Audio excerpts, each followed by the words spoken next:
Well, welcome back. Welcome back to Straight Talk About Health and Wellness Show with Mary.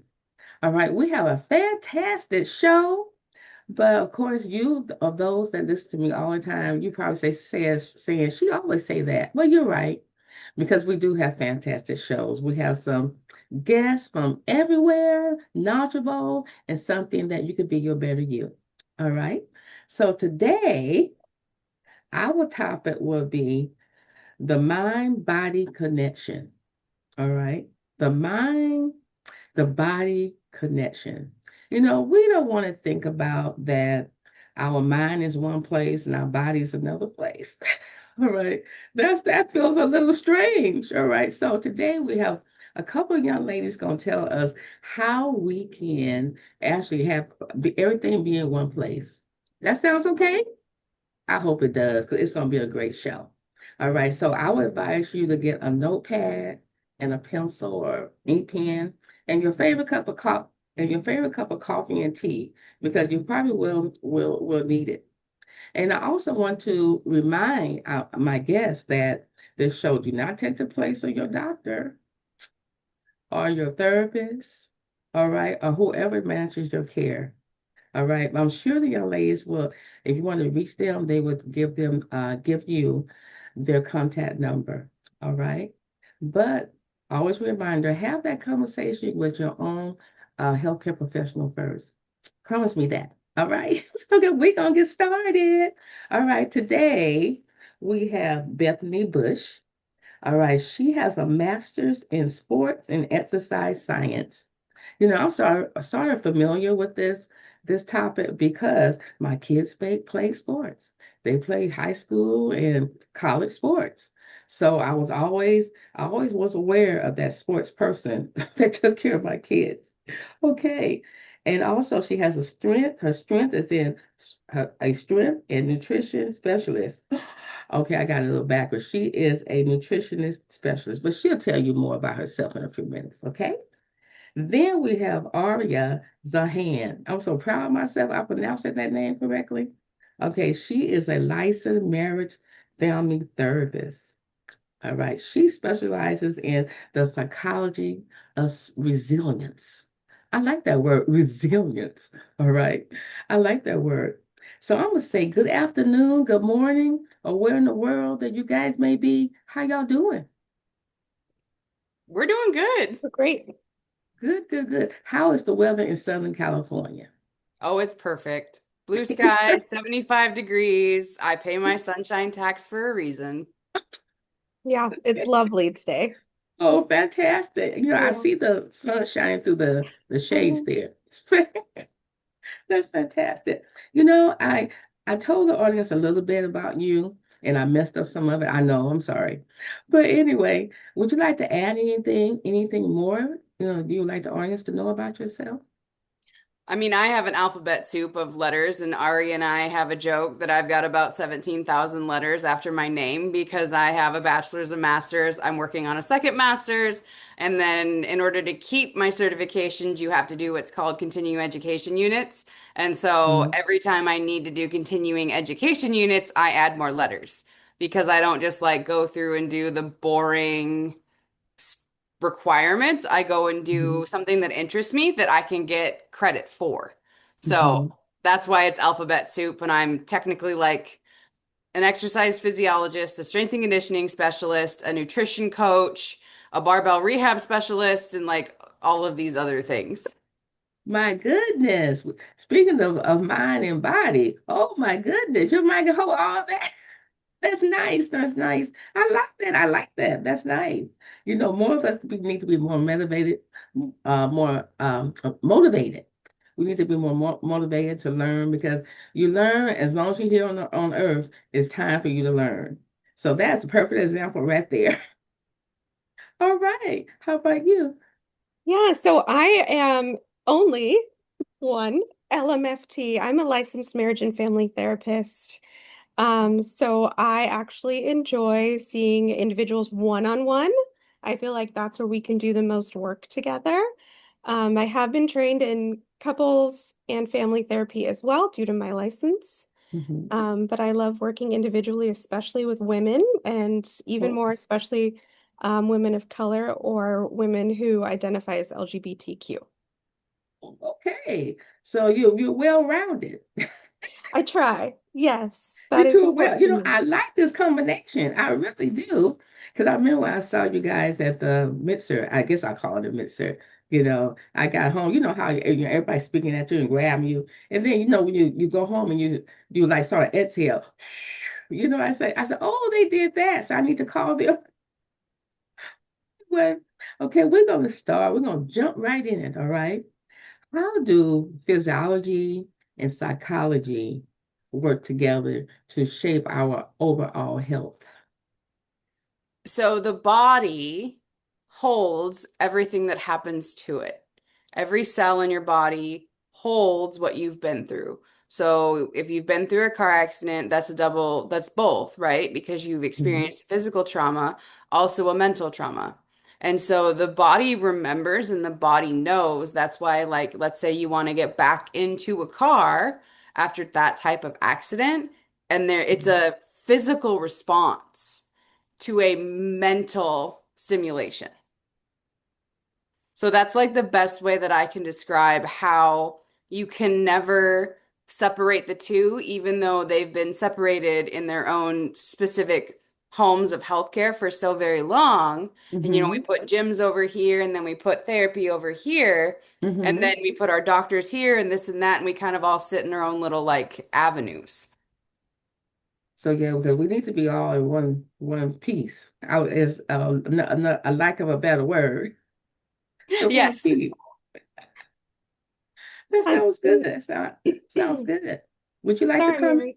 Yeah, I just wanted to make a very quick comment. So I absolutely trust Bethany with the body aspect, but I think Mhm, it's important for people to know that disorders that are anxiety related or depression related, it's mhm. actually been shown that if you exercise, those symptoms diminish and Diminish?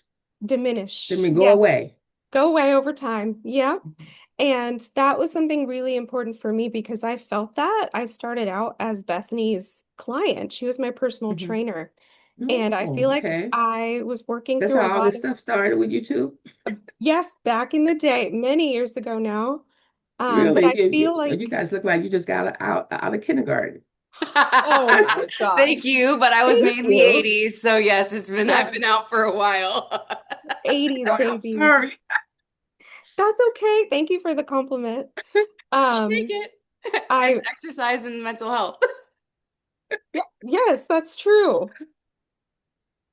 Um, Okay, I lost where I was. Oh, so I was Bethany's client and I was working on my own mental health stuff, as you do. I had my own therapist, but Mhm, through working out with her, I was tackling symptoms of depression and some anxiety symptoms just by working out my body and building my mhm, muscles. And mhm, Bethany probably knows the background of how that was able to happen much better than me. But mhm, now I'm a believer that both need to occur. And it doesn't need to be weightlifting like what I did with Bethany. It could be walking, mhm, it could be running, it could just be walking your dog around a park. But the movement combined with mental health care goes so much farther than when people try mhm. to separate the two and do them differently from one another. I see. So what I'm actually hearing from you, if you just moved, suppose the person was in a depression state and she's just sitting in her chair, maybe turning on TV, but if she got up and walked around the room, would that help a little bit? Yes. Yes. Good to know. See, Yeah. I should have my pencil and pad. Yeah, there's Good to know. actually, Mary, sorry to cut you off, but there's some therapists that are now doing walk and talks. So they'll walk Oh, like around a little lake with their client or they'll go to the beach with their client. So I thought that was interesting. walk and talk. Walk and talk. Yeah. Well, yeah, that's something, to think about, because sometimes depression, you're by yourself, you're lonely, and then you have someone to walk with that few minutes or however, how much the insurance will pay for, you know. Yeah. You know what I mean? 45 minutes visits or something. That's pretty good. Yeah, I like that. We live in a world that's full of stress. Mhm. I mean, you go out to your car, go to the grocery store. Yeah, I mean, you try to buy a boiled egg or a peach, and the price is sky high, right? That's stress. All right. So, what experience do our body experience when we are stressed? So, from a physiological standpoint, it goes back to us living, being chased by tigers, right? And being chased by wild animals. Mm-hmm. So, now, since we're not living out in the wild and we're not in the bush and we're not an indigenous culture anymore, and we are in the middle of a metropolis, now the cheetah is, oh my gosh, I just want to buy a peach and it's $16. Like, so that immediate response is your body goes into fight or flight. So you get Mm, that immediate surge of adrenaline, you get that increase in cortisol, you get all of those different hormones that tell your body we're gonna die. Like we mm-hmm. need to go now. Like that peach is gonna kill us because it's chasing us. Mm-hmm. So basically, all of those throughout the day, they then stack and compound. So it starts from like if you check your phone first thing in the morning, stress. If you fight with your husband, your partner, your significant other, your children, stress. You get in the car, Mm-hmm. someone cuts you off, stress. So it's like we're acting like it is a one and done event, which by the time you get home, you've been eaten by so many tigers that your brain is kind of like, I don't know who I am, where I am, what I am, or who I'm doing. So Mm-hmm. I'm going to sit in front of the TV or social media and just shove food in my face because I cannot feel anything right now. Mm. So that's part of a coping, you think? People that overeat. So that's what I'm hearing. Yes, That Aria, apple right? pie looks good. That apple pie looks good. That cherry cobbler looks good. That pizza Yeah, look good. it's So, coping because it's self-soothing. hmm Hmm. so what would be our warning signs before we get to that point that we're eating up the whole pizza? You want to take this one, Aria, or you want me to do it? I feel like we can kind of combo this. So it's gonna Okay. feel I different like for combos. Okay, Okay. we're gonna combo it. I think it's Okay. gonna feel different for everybody because I think we are so naturally stressed that we Mm-hmm. forget to think about, am I stressed? What does stress look Mm-hmm. like? What does stress Mm-hmm. feel like? Do I need to take a break at this moment? And Mm-hmm. if so, take the break. Kind of listen to your body. Take a second to do a little mini check-in. We forget to do that. And Mm-hmm. so after days like the one Bethany just described, after years and years, you will kind of forget your own needs and what your Mm-hmm. body might need and what you might need on an emotional level or a mental level.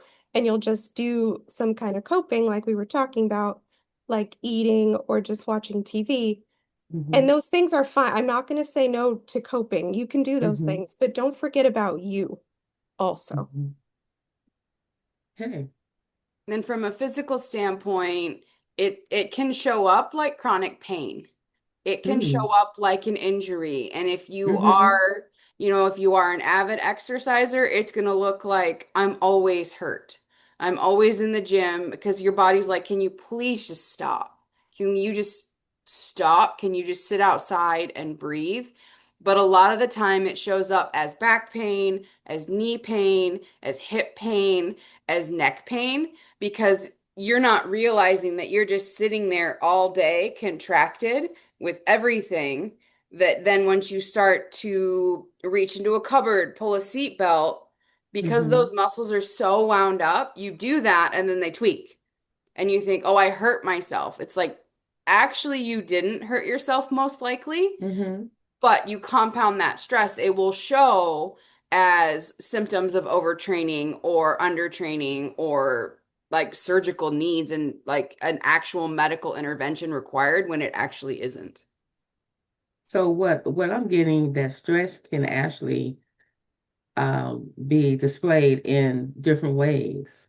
like you mentioned back pain and things of that sort. So a lot of sometimes that is actually not from a physical standpoint, it's from stress. So when my finger hurt, is that from stress? It could be, depending on, let's say you are a scroller, right? Let's say you Mm-hmm. sit and you doom scroll all the time, and Yeah. you're holding your phone and you're doom scrolling. Now you don't realize how tight you're holding your phone, how long you're holding your phone, or even if you're a mouse clicker, like a lot of like carpal tunnel, wrist and elbow pain. Like Mm-hmm. that's a held contraction. That's a held micro movement all day. And then you're not going to physically feel like I'm trying to strangle the mouse because I got another email from my boss asking me Mm-hmm. to do some stupid task that I have already told him that I've done. And so Mm-hmm. you're not going to feel because you're disconnected from your own body. Like that's why Aria Hmm. said, because mentally you're over there and then your body's just doing and performing the action, but mentally you're not there. So with all this stress and this pain, are we getting any sleep doing all this? No. So how does this affect our sleep mentally and physically? How does that affect us? I mean, mine comes in anxiety. So like I've got insomnia and I have severe anxiety. So it's just for myself, I run the checklist in bed at night. And then I just run it over and over and over and over. And then I will ruminate about that email that I sent that I accidentally did a spelling error, or I need to like pace and get up and Mm. walk around, and I Hmm. can't like come down. Aria. Yeah, Yeah, I would you like to say something? yeah, well, I just Comment. wanted to add what Bethany's saying. I hear from a lot of clients, a lot of anxiety. Um, uh, if you're trying to wind down before bed and then your anxiety is peaking, you're not going to be able to actually get to sleep. You're going to turn your brain on and you're going to go into kind of like a work mode or a survival mode. And so that's why it's also Mm. really important to check in with yourself throughout the day. So by the time ideally you get to the night, you can allow yourself to rest and give yourself permission to feel safety enough to fall asleep. Can you explain what do you mean when you say check in with yourself? Yeah. So that's the part that I think people always forget to do or maybe don't know how to Hmm. do. So thank you for asking, Mary. So all you would need to do is take the time to turn inward as best as you can to feel how your body feels. So, like right now, I feel a little bit of pressure in my heart. I think that's because we're recording a podcast. I That's feel normal. that's normal. I feel like my heel right now because I'm sitting with my leg under. So I have my Hmm. butt cheek on my foot. And I'm just now I'm noticing I have pain in my heel. So I need to Mm-hmm. move. I'm going to readjust, Hmm. get my blood flowing again and take a beat and relax a little bit. And so if someone's in their work day and they're feeling like this, or like Bethany was saying, Hmm. squeezing things and tightening their muscles, you wouldn't know you're doing that unless you look inward and you say like, how does my left leg feel? How does my right leg feel? How Oh, do I okay. feel in my spine or in my Hmm. neck? Hmm. And and then you take the moment to relax those muscles. I see. So that's what we mean by checking in out Check with in. ourselves during the day. Yes. So And there's thing. Oh, sorry, Mary, go that's ahead. okay. That's okay. I talk slow anyway most of the time. But what if we don't have time to check in with ourselves? Yeah. Um, all the time. You need to make the time. So you make That's the time. you make the time. And that is the problem. We put other things before ourselves, and we need to stop doing that. Because even things like I always think about this one time, Mary, where I said, I'm gonna get a drink of water after I answer this email. And then 20 emails came in, and it had been hours until I had one sip of water, even though I knew Hmm. my body was craving water. So Oh, we need to not do that. You come before your email. right. So that way, that's sort of neglecting ourselves. Yes. Exactly. I think it's neglecting ourselves. I'm a tongue twister here. But anyway, why is it so hard for us to stop bad habits?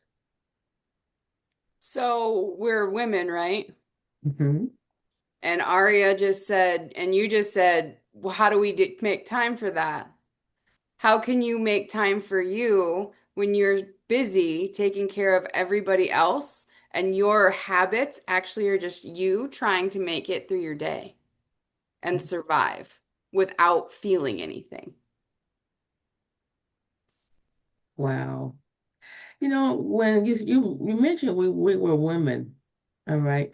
What hormones, hormonal stages affect our mood and our physiology and psychology? I mean, what what does hormones play? You hear a lot about hormones, but you guys are still young. But when you get over 50, you hear about menopause and all these other stuff.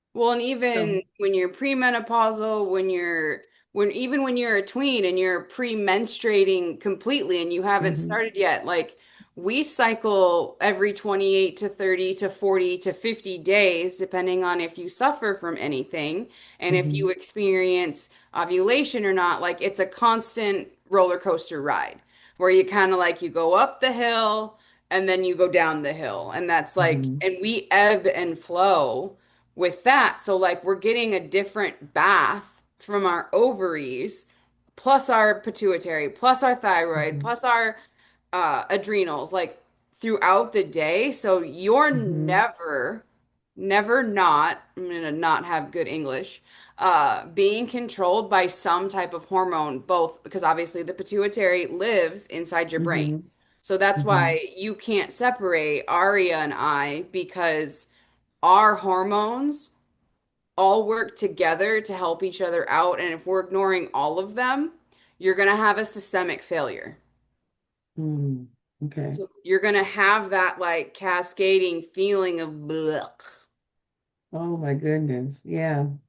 And like, there's a lot of people selling like hormone cycling and cycle training and all of that. And how about hmm I like Aria's advice the best, especially when I'm working with my clients and my females. How do you hmm feel today? Because I have the whole spectrum. I've got teenagers up to postmenopausal women, Oh post boy, hysterectomy. teenagers, huh? Yes, I do.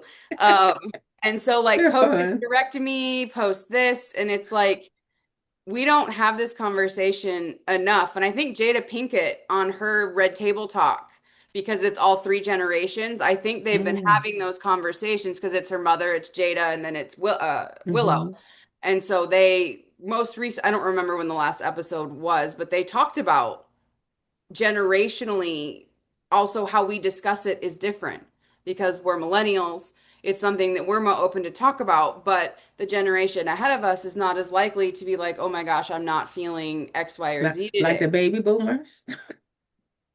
Yes, and it's not something that is openly talked about throughout the hmm generations amongst Right. grandmother to mother to daughter to It granddaughter. wasn't.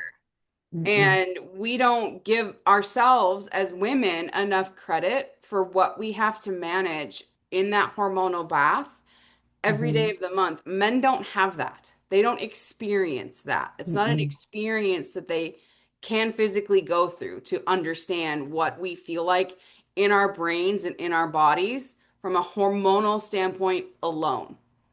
hmm Well, I do agree with that because baby boomers, we had to teach ourselves. It was something you just did. It was like a hush hush thing. We just didn't talk Exactly. about this, didn't talk about that. You were ignored. So actually, I was in nursing, so I learned a lot from my courses. Right? So Like you didn't learn it from your mother. Your mother not at didn't sit you home. down and have a conversation with you. But now I take time and explain it to my daughters.